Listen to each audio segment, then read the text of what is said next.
ছেলে বায়না করছিল যে কি ফুচকা খাবে, তো সেটা না এটা না সেটা করে করে ভুলিয়ে ভুলিয়ে আমি অনেক দিন পর্যন্ত পার করলাম, কিন্তু সে আর ফুচকা কথা ভুলছেই না। তো ওরাও ছোট, ওদেরও মন আছে, ওদেরও খেতে ইচ্ছে করছে, তো ঠিক করলাম যে আজকে ফুচকা বানবো ওদের এই ছোট্ট মনটাকে খুশি করার জন্য।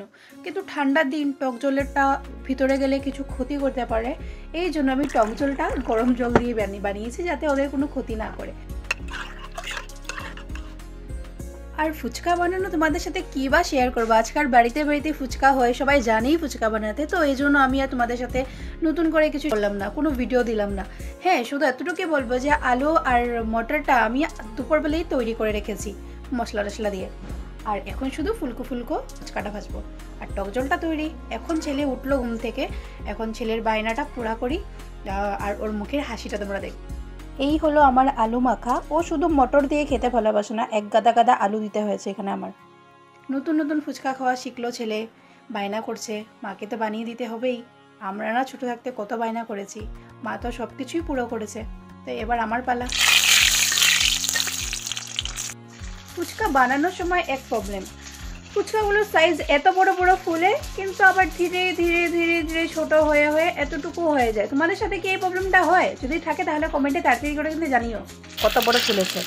এটাকে দেখো, এটাকে দেখো কত বড় ফুলেছে না, একটু পরে দেখবে। দেখো এটা কি হয়ে গেছে, তেরা বেকা পুরো, দেখো পুরো চিমস হয়ে গেছে। যেরকম আমাকে দেখে কিছু মানুষের মুখটা এরকম হয়ে যায়।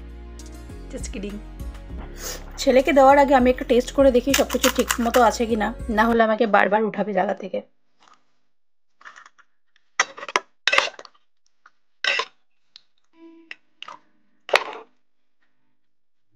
এবার খেলাম,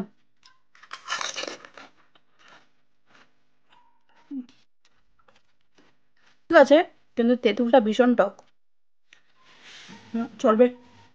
এটা মা আর রুহির জন্য বেরিয়ে নিয়েছি, এটা আমি আর দেবাংশ আর ওর বাবা। বাবা খাবে না, আসো তুমি আর আমি খেয়ে নিই তাহলে। তুমি কি খুশি হয়েছ? কত খুশি? হ্যাঁ, এতগুলো, আরে এটা খাও, এটা খাও, এটা দিয়ে খাও।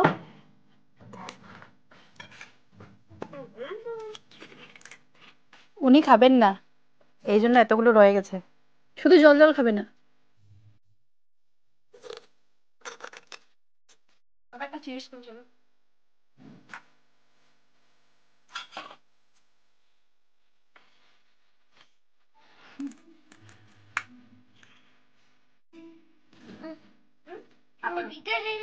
কিছু নেই, আলু।